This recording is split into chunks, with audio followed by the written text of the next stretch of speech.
Muy bienvenidos nuevamente a nuestro programa Grandes Interrogantes, en donde cubrimos todas estas grandes dudas emergentes de carácter geopolítico, histórico, económico y todo a luz de la Biblia. Hoy tenemos con nosotros nuevamente al doctor Armando Alducin, quien estará impartiendo un tema muy interesante y muy relevante a nuestros tiempos sobre los gobiernos, las guerras y la Biblia. No cabe duda que desde Caín mató a su hermano Abel, la historia humana ha sido manchada de guerras a través de todas las generaciones. Y bien, veamos lo que la Biblia nos va a revelar de esta situación tan irrazonable del ser humano, que para ello tenemos aquí con nosotros al doctor Armando Alducin, quien estará aclarando algunas preguntas. Doctor, bienvenido nuevamente. Muchas gracias, Salem. Me da mucho gusto estar en este programa sobre las grandes interrogantes. Y estamos cubriendo a través de esta serie, para que todo el público pueda estar enterado, respuestas acerca de tantos problemas que existen en la humanidad y que si los buscamos fuera de la revelación bíblica no los vamos a encontrar. Así que es maravilloso que podamos llevar a cabo este tipo de programas que va a informarle a la gente y sobre todo va a revelarle cosas que tal vez la mayor parte de las veces estaba escondida para la mayoría del público. Además de que en este programa vamos a tratar cosas muy relevantes con los acontecimientos que tenemos alrededor. Claro, y para darle comienzo a esta entrevista, quisiera que empezáramos con algunos antecedentes. ¿Podrías decirnos un poquito sobre desde cuándo empezaron los gobiernos? Claro que sí. Bueno, como decíamos a todo el público que nos hace el favor de ver este programa y escuchar este programa, tenemos nosotros el libro más antiguo de la humanidad, que es la Biblia, donde encontramos los registros más antiguos de historia, de geografía, de antropología, de geografía y de cualquier otra disciplina académica que podamos nosotros escudriñar o tratar de buscar. Y en cuanto al origen de los gobiernos, Salem, encontramos en la Biblia que después del diluvio universal, cuando Dios tuvo que sepultar a la humanidad entera, salvo 8 personas que fueron Noé, su esposa, los 3 hijos de Noé y sus 3 esposas de los 3 hijos, fueron los únicos sobrevivientes.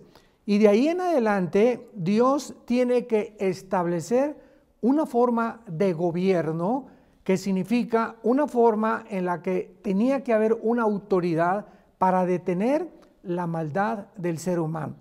Vemos que el diluvio terminó porque la civilización antigua, antes de Noé, se corrompió completamente. Dice la Biblia que estaba la tierra llena de violencia y de perversiones y degeneraciones morales.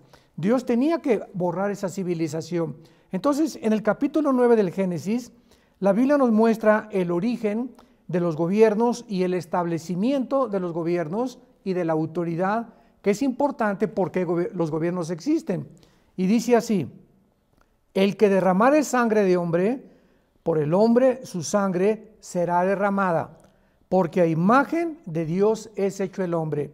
A partir del diluvio hasta nuestros días, Dios establece los gobiernos como un freno, como una manera de poder detener, repito y enfatizo, la maldad del ser humano. El ser humano necesita, por la naturaleza con la cual nosotros hemos heredado, que la Biblia le llama el pecado, necesita tener restricciones, necesita tener fundamentos para que no pueda irse más allá de aquello de lo que nos es permitido. Entonces, imaginemos una ciudad donde no hay semáforos, donde no hay policía, donde no hay ningún tipo de restricción. Sería una anarquía. Acabaríamos verdaderamente destruyéndonos unos a otros. Entonces, por causa de la naturaleza humana, de la pecaminosidad, de la autodestructividad que traemos cada uno de nosotros, Dios tuvo que establecer los gobiernos. Entonces, esta es la razón, Salem, por la cual hay policía, por la cual hay cárceles, por la cual hay un ejército en todas las naciones, porque el ser humano es autodestructivo, es violento y es anarquista también. Entonces, esta es la razón por la cual Dios tuvo que establecer los gobiernos y existen desde los tiempos después del diluvio, para hacer de una forma más clara. Y vemos nosotros en el libro de Daniel, en el Antiguo Testamento, de qué forma el profeta Daniel, en el capítulo 2, versículo 19 en adelante, le revela al rey Nabucodonosor de qué forma Dios está controlando, está vigilando, está supervisando los gobiernos. Esto no significa de que podamos decir, bueno, ¿por qué permitió Dios a Hitler?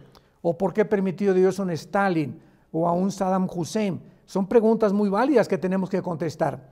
Y Daniel, cuando Dios le revela el secreto de una visión que tuvo el rey Nabucodonosor, nos orienta con estas palabras de tanta sabiduría. Y dice así: entonces el secreto fue revelado a Daniel en visión de noche, por lo cual bendijo Daniel al Dios del cielo, y Daniel habló y dijo: sea bendito el nombre de Dios de siglos en siglos, porque suyos son el poder y la sabiduría.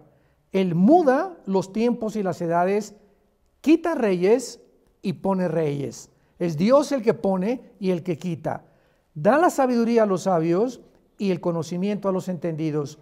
Él revela lo profundo y lo escondido, conoce lo que está en tinieblas y con él mora la luz.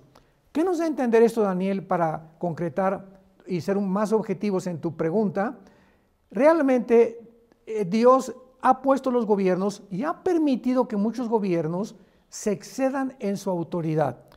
Pero esta es la razón por la cual viene un juicio. Entonces Dios va a juzgar a los gobernantes de acuerdo a la autoridad y al abuso de la autoridad que ellos tuvieron. Ahora, imaginémonos que Dios detuviera todo el mal en el universo, ¿no? o en el mundo, que en lugar de que un camión se eche para atrás y atropelle a una persona, lo detenga Dios y no mate a nadie. En lugar de que una guerra nadie muera, Dios detenga las balas para que nadie se muera. Dios ha dado libertad al ser humano, y esta es la libertad por la cual todos nosotros somos responsables. Claro, y de todos los sistemas de gobierno políticos que rigen nuestra vida social y política, ¿cuál podemos decir, doctor, que se considera el mejor sistema? Bueno, realmente Dios en la Biblia no determina ni nos revela ningún sistema de gobierno, porque todo el Antiguo Testamento fue gobernado por una teocracia. ¿Qué significa esto? Que Dios quería Él gobernar sobre el pueblo de Israel, que fue el primer pueblo a quien Dios le dio las leyes civiles, las leyes de la pureza, las leyes morales, para que ellos la heredaran a todos nosotros. Entonces, de alguna manera, Israel ha sido una bendición para las naciones, como Dios le dijo a Abraham en el capítulo 12 del Génesis: tú serás bendición a todas las naciones. Pero Dios no ha determinado, después de la teocracia, que termina en el primer libro de Samuel, capítulo 8, cuando se revela el pueblo y le viene el profeta a decir a Dios: oye, no quieren que tú gobiernes, quieren ellos poner un gobernante. Y de ahí en adelante Dios les da al rey Saúl. Entonces vemos que del rey Saúl a nuestros días, Dios permite que los gobiernos comiencen a determinar cada uno el sistema que quieran realmente desarrollar. Ahora, entre todos los gobiernos, para ser un poco más actuales o más contemporáneos, en el siglo XX llegamos al primer siglo donde cambian las monarquías y cambian algunas dictaduras. Antes del siglo XX, el mundo ha sido gobernado por reyes, por monarquías, por algunas dictaduras también. Pero en el siglo XX acaba el Imperio Otomano derrotado, la Primera Guerra Mundial, y por primera vez se introduce en los sistemas de gobierno una ideología que en toda la historia no había sido introducida. ¿Cuál es esta? El comunismo. En 1917 viene una revolución en Rusia, la revolución bolchevique, que termina con todos los zares. Nicolás II matan a él, su esposa y a todos sus hijos, y Nikolai Lenin comienza a proclamar la ideología que Marx planteó aproximadamente 70, 80 años de Lenin en su libro El Capital. Y Marx estaba diciendo en este libro que la mejor forma de gobernar es cuando el capitalismo es hecho a un lado y la economía es la que tiene que ser gobernada o tiene que ser controlada por la clase no proletariada, sino por la burguesía, y la lucha de clases es el problema de la sociedad. Entonces Lenin lleva a la práctica lo que Marx había establecido de una forma nada más escrita, y vemos que el comunismo perdura durante casi 70 años, de 1917 al 20 hasta 1991, cuando viene la caída de la Unión Soviética, la Unión de Repúblicas Soviéticas, y viene entonces la Guerra Fría. Pero la Guerra Fría, que termina claramente con la revolución del comunismo, vemos que después de la Segunda Guerra Mundial, Estados Unidos ganó la guerra. Entonces se introdujo el capitalismo y el Estado del Derecho para que los gobernantes pudieran seguir el ejemplo o el modelo de los Estados Unidos de Norteamérica. Entonces todo el siglo XX, la mayor parte de las naciones dijeron Estados Unidos es el modelo a seguir y comenzaron a seguir el modelo del capitalismo, porque es hasta este momento el sistema de gobierno que más funcionó. Pero al llegar al siglo XXI se vuelve otra vez a regresar con la caída del comunismo. Putin levanta otra vez el comunismo y se está estableciendo el comunismo por todos lados. Entonces los cristianos tenemos que someternos a nuestros gobernantes, que lo vamos a ver más adelante, pero no hay un sistema de gobierno que la Biblia pueda realmente decir que es el mejor. ¿Por qué? Porque no es ni tampoco las monarquías, ni las dictaduras, ni el comunismo, ni el capitalismo, ni las democracias. Ningún sistema de gobierno humano es perfecto. Entonces, por esta imperfección que hablamos al principio que tenemos, Dios no puede recomendar ningún sistema. Entonces, tenemos simplemente los cristianos que someternos al sistema de gobierno donde cada uno de nosotros estamos viviendo de la forma que vamos a abordar más adelante para poder agradar a Dios.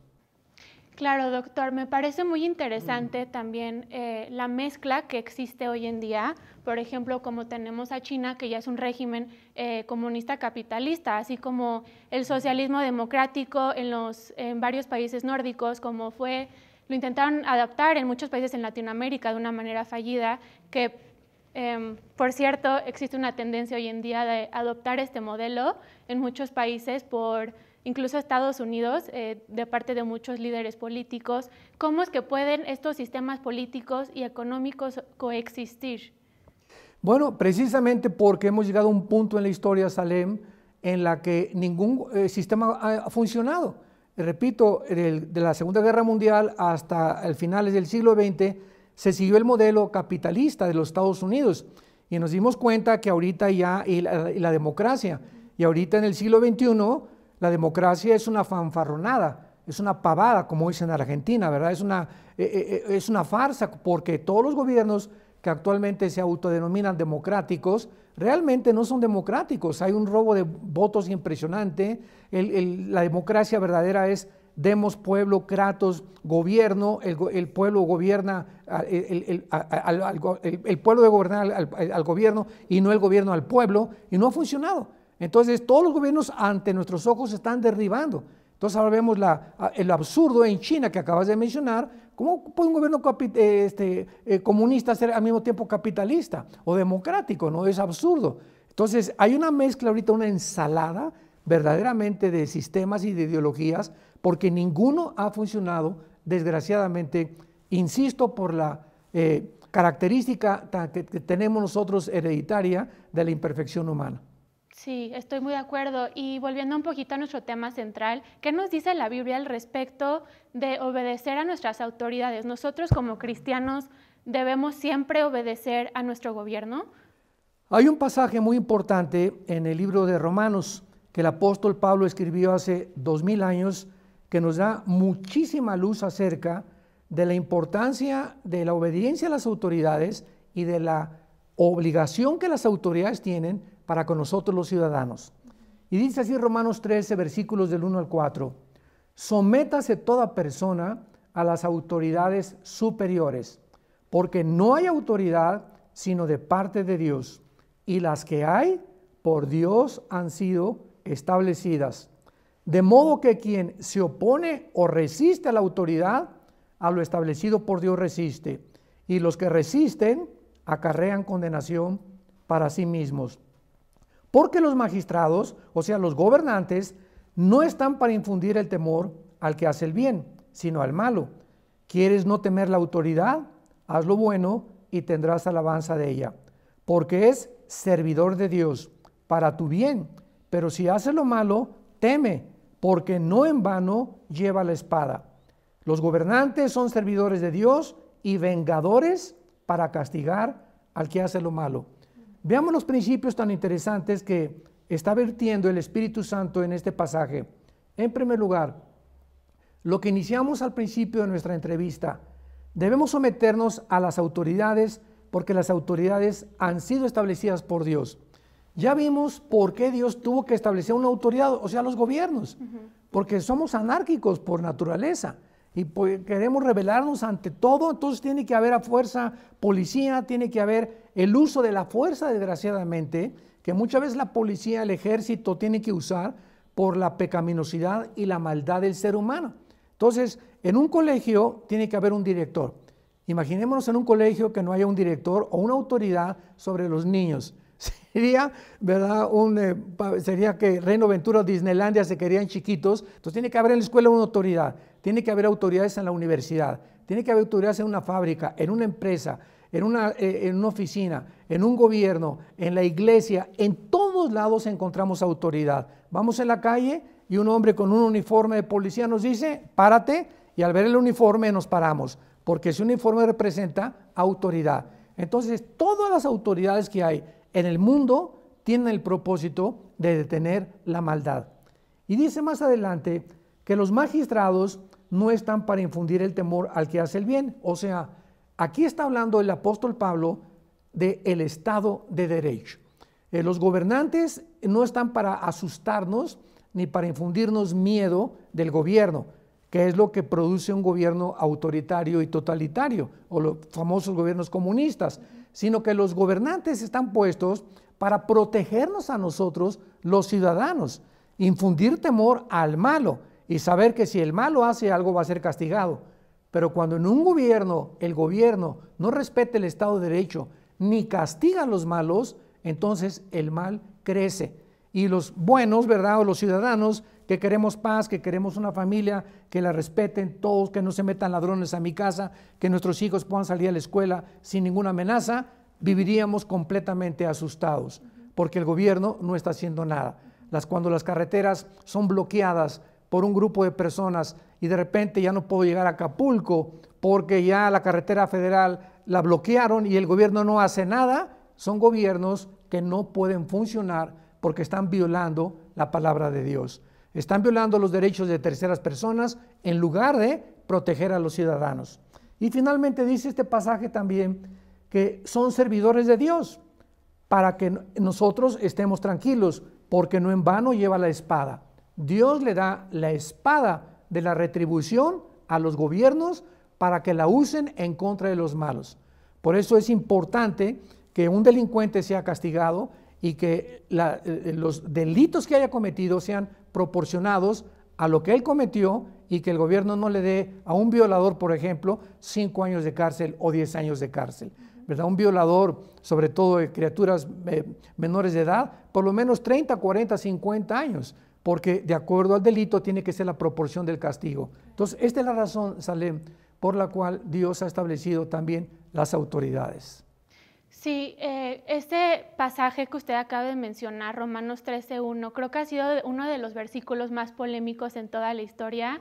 Ha sido utilizado en la corte por apologistas incluso, y creo que está en el mismo pueblo de Hitler en Alemania y en la Revolución Americana, para justificar la obediencia y la lealtad a los gobiernos y a las políticas gubernamentales. Me da mucho gusto ahorita que mencionó también y que aclaró el pasaje en cuanto a la sujeción, porque mucha gente se pregunta, ¿y qué hay de los gobiernos totalitarios y autoritarios? Esto significa que Dios instituyó a un Hitler, un Stalin, un Saddam Hussein, al mismo emperador Nero en la antigua Roma, que fue responsable de persecuciones. Entonces, no necesariamente es que Dios los haya instituido, sino que reconoce su existencia más bien. Lo permite. Y lo permite y los usa muchas veces como agentes para efectuar el orden en el mundo. Exactamente. Y pues claro que hay muchas veces donde pues Dios sí puede intervenir directamente, ¿no? Como lo hizo con el rey de Persia, Ciro, como usted recordará, cuando Dios lo utilizó para conquistar a Babilonia y cautivar a los judíos. Entonces creo que es muy importante que usted haya aclarado este punto. Y creo que también quería mencionar la palabra que es muy clave en someterse en este versículo, que puede diferenciar un poquito a la palabra obediencia. Uno, por ejemplo, puede estar sujeto a sus autoridades sin la obligación de algunos cumplimientos.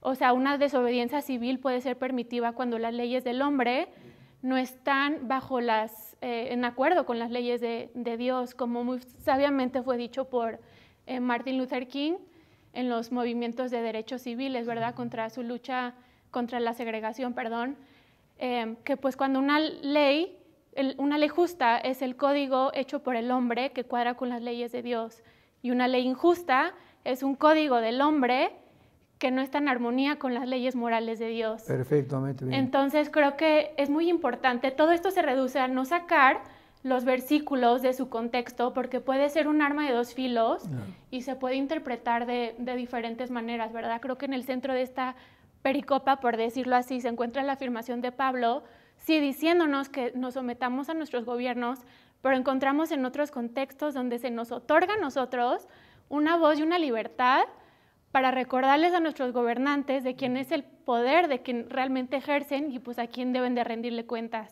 Ahí es cuando precisamente tú lo acabas de dar, el punto clave, ¿verdad? La objetividad en este punto, porque es importante también saber que esta obediencia no llega a ser esclavos, porque Dios ha establecido 3 instituciones principales, que es, número 1, la familia. Es la primera institución que Dios estableció.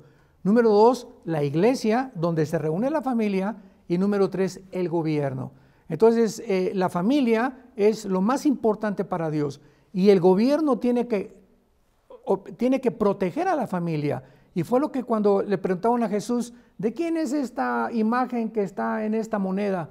Queriendo tratar de tropezar a Jesús y que él contestara, ¿verdad? No, pues es del gobierno, y creían que iba a decir, no, pues hay que obedecer al gobierno. Y Jesús dijo, ¿qué dice la imagen? El César, ok, al César denle lo que es del César, a Dios lo que es de Dios. Entonces, esto es importante lo que acabas de mencionar, porque el gobierno no tiene ninguna jurisdicción dentro de la familia y no tiene que meterse con la iglesia tampoco. Si los gobiernos entendieran que podemos unirnos y la iglesia o los cristianos estamos puestos por Dios para ayudar al gobierno, para poder ayudarle a desarrollar y a legislar leyes más viables y más sanas éticamente y moralmente, los gobiernos no tendrían por qué sufrir como están sufriendo. Pero ahora vemos nosotros que se ha violado y el gobierno se ha metido, quiere tratar de meterse al grado que quieren educar a nuestros hijos. Imaginémonos nada más. Y la educación de nuestros hijos nos pertenece a nosotros, los ciudadanos, nunca jamás al gobierno. Sí, 100%. Y tengo una pregunta muy interesante. ¿Deben los gobiernos involucrarse en las guerras o bajo qué circunstancias, es justificable que un gobierno participe en guerra? Bueno, aquí hay esta pregunta tiene bastante material para desarrollarse, porque se ha abusado, como tú lo acabas de mencionar con mucha sabiduría lo acabas de decir, ¿cómo podemos sacar de contexto muchos versículos de la Biblia y torcerlos sin darnos cuenta, ¿verdad?, de que tenemos que comprender claramente el contexto para entender lo que Dios nos está diciendo? Y aquí aplicamos lo que tú acabas de decir. Un ejemplo, en Éxodo capítulo 20, versículo 13, dice, no matarás. Entonces, esto se hace de una forma ya ligera, superficial. No, jamás un cristiano puede matar a nadie, sin saber que en el original hebreo hay 2 palabras para matar, y una es matar y la otra es asesinar. Entonces, esto es muy importante, ¿verdad? Porque cuando tenemos nosotros esta diferencia, vemos que la palabra asesinar es la palabra hebrea rat saj, así como suena, que significa con premeditación, alevosía, ventaja y por venganza. Esto es asesinar. Pero Dios permite matar, que es la palabra araj, con H al principio, que es justificadamente. ¿Cuándo puede un cristiano o una persona no ser acusada de asesino? Cuando es en defensa propia, cuando es en defensa de terceras personas y cuando es en la guerra o por accidente. Entonces, si yo soy cristiano y soy capitán del ejército, o soy coronel, o soy general, y mi país es atacado injustificadamente por un país agresor, yo tengo delante de Dios mi conciencia limpia, de defender mi país me manda a la guerra y yo puedo matar, porque no estoy asesinando, estoy matando. Entonces, es a lo que se refería Moisés cuando dice no matarás, con premeditación, alevosía, ventaja o por venganza. Es cuando eso es lo que prohíbe Dios. Entonces tenemos que entender claramente el contexto para que podamos como cristianos saber qué utilizar y qué no utilizar, en qué forma estamos pecando contra Dios y cuándo no estamos pecando contra Dios. Sí, además de que esta distinción entre estas dos palabras, creo que es muy importante usted también que la acaba de aclarar, pues también son dos figuras jurídicas muy distintas y por ende tienen también un castigo de pena muy diferente. Como acaba de mencionar, el asesinato es cuando involucra o cuando procede de una alevosía, enseñamiento o recompensa, y es cuando el autor le quita la vida a una persona de una manera deliberada, ¿verdad? Y malintencionada. Pero volviendo al tema de las guerras, que se justifican cuando tienen un suficiente peso moral, se podría decir así, porque hay diferentes razones por cuales los países entran en guerras, ya sea por ocupar territorio, como lo estamos viendo actualmente en Rusia con Ucrania, por acceder o controlar recursos, para imponer un dominio, cambiar regímenes o un cambio político, como fue parcialmente el caso de la guerra de Irak, de parte de Estados Unidos, quien quiso democratizar al país, algunas veces también para resistir una invasión, un ataque, muchas veces de manera preventiva, como fue en la Guerra de los 6 días, 1967, entre otras situaciones diferentes, ¿verdad? También tenemos, hace algunos días también estamos conversando, que me parece también muy relevante, la teoría de la guerra justa, que tiene el propósito de asegurar también que una guerra sea moralmente justificable bajo una serie de criterios, siendo que debe establecerse con la intención de implementar una paz justa, debe de ser defensiva, debe de ser emprendida por un líder competente, claro. Debe de tener posibilidades razonables de éxito, entre otras razones, ¿verdad? Y el sociólogo alemán Hans Paers, que creo que usted también está familiarizado con él, trabajó en la Primera Guerra con Estados Unidos. Él hizo 3 distinciones entre 3 guerras: la guerra absoluta, que busca la completa aniquilación, sin regularización, la guerra... Que sería injusta. Exactamente, la guerra instrumental, que busca acceder o controlar recursos, y la guerra agnóstica, que busca meramente el poder y la gloria.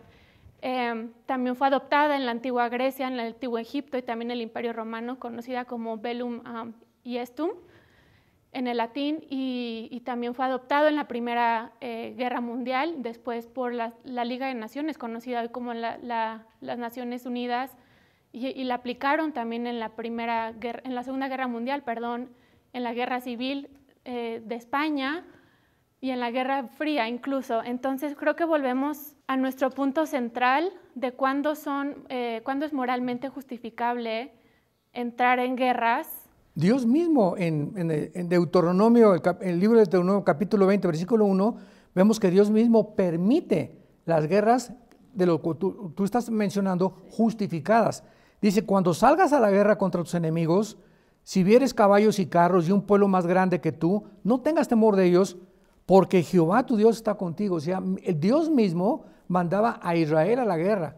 Como usted acaba de mencionar ahorita, eran guerras justificadas. Esto es muy importante también para que la gente que está escuchando este programa pueda entender, ¿verdad? Es exactamente como la Segunda Guerra Mundial.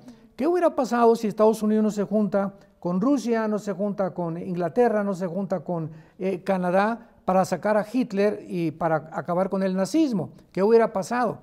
Entonces, era una guerra, aquí tenemos otro ejemplo, justificada. Entonces, hay guerras justificadas, tenemos que entender esto, porque no todas las guerras son malas. Por la naturaleza humana y la pecaminosidad, tiene que haber guerras donde países tienen que enviar a sus soldados para poder detener la maldad de otros dictadores. Claro, y creo que también la Biblia o no sé usted si nos pueda responder, si hay algunas indicaciones.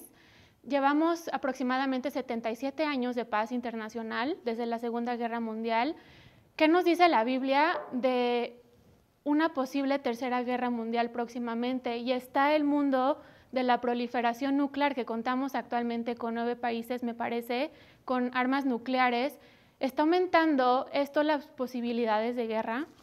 Definitivamente, Jesús dijo claramente en Mateo 24, hablando de las señales que habría en la última generación. Habrá guerras y rumores de guerras, se levantará nación contra nación y pueblo contra pueblo, pestes, hambres, terremotos, y será el principio de los dolores. Ahora, siempre ha habido guerras. De acuerdo al Instituto para la Investigación de la Paz en Estocolmo, Suecia, dicen que de los 6,000 años de historia que llevamos, solamente han habido 25 años de paz. Imaginémonos, 25 años de paz en 6,000 años de historia. O sea, el ser humano ha vivido enfrascado desde que Caín mató a Abel, como tú lo mencionaste al principio, en guerras tras guerras tras guerras. Pero la Biblia dice claramente que el mundo se está dirigiendo de una forma vertiginosa y precipitada a una tercera guerra mundial. Esta guerra con Ucrania y con Rusia no es la tercera guerra mundial, faltan 3 o 4 guerras todavía antes de que finalicemos la historia humana con lo que se llama la guerra del Armagedón, que es en el capítulo 16 del libro del Apocalipsis, nos menciona claramente que entonces el sexto ángel, esto fue en la sexta copa, derrama su copa sobre el río Éufrates para que se seque y estuviera preparado el camino a los reyes del oriente. Esto fue escrito en Salem hace 2000 años. O sea, en la guerra del Armagedón, China va a sobrevivir, Rusia va a sobrevivir, Irán, Irak, Siria y naciones del norte de África y parte de Europa. Cuando el anticristo surja y levante la última confederación de naciones, estas son las naciones que van a sobrevivir antes de la venida de Jesucristo, de la segunda venida de Jesucristo. Entonces la tercera guerra mundial, todavía nosotros no vamos a estar aquí, gracias a Dios, ¿verdad? Pero se llama la batalla del Armagedón.